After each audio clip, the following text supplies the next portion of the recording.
সুস্বাস্থ্য কেন্দ্রের ছোট্ট পরিসরে টিকা নিতে এসে চরম সমস্যায় শিশু ও গর্ভবতী মায়েরা। এই সমস্যার ছবি উঠে এসেছে মালদার রতুয়ার ১ নম্বর ব্লকের রতুয়া গ্রাম পঞ্চায়েত এলাকায়। সুস্বাস্থ্য কেন্দ্রটি এখন অন্যত্র স্থানান্তরের দাবি জানাচ্ছেন স্থানীয় বাসিন্দারা। সাধারণ মানুষের এই সমস্যার কথা মেনে নিয়েছেন রুকুন্দিপুর স্বাস্থ্যকেন্দ্রের স্বাস্থ্যকর্মীরাও।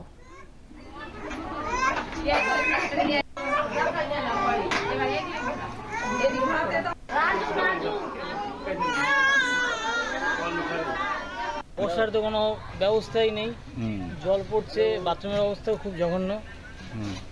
মানে বসার ব্যবস্থা হলে খুবই ভালো হয়। রাস্তাঘাটের অবস্থা খুব খারাপ। কি জায়গায় খুব ছোট নাকি ওখানে? খুবই কনজেস্টেড এরিয়া। কিছু নাই, আমাদের জায়গাটাই হচ্ছে ছোট, ওই জন্য আমাদের বসার জায়গা আছে কিন্তু আমরা প্লেস করে চেয়ার টেবিলগুলো বেঞ্চগুলো বাইরে দিতে পারছি না, ওই জন্যই অসুবিধা হচ্ছে। আর ওই রাস্তায় জল জমে যাচ্ছে, তো একটু গাড়ি টাড়ি গেলেই সব জল এদিকে ভিতরে ঢুকে যাচ্ছে, মাদের একটু বসতে দাঁড়াতে অসুবিধা হচ্ছে।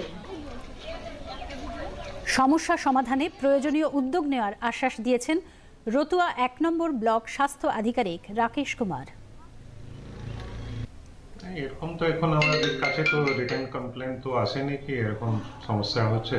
আর রুকুন্দিপুর সুস্বাস্থ্য কেন্দ্র তো অলরেডি গভর্নমেন্ট বিল্ডিং এ আছে ওখানে, তো যদি এরকম কোনো সমস্যা হচ্ছে তাহলে আমরা সব হাইয়ার অথরিটির সঙ্গে কথা বলছি আর বিডিও সাহেবের সঙ্গে আমরা সব সম্পর্ক করে যদি ওকে আর যদি অন্য জায়গায় কোনো জায়গায় শিফট করা যায়।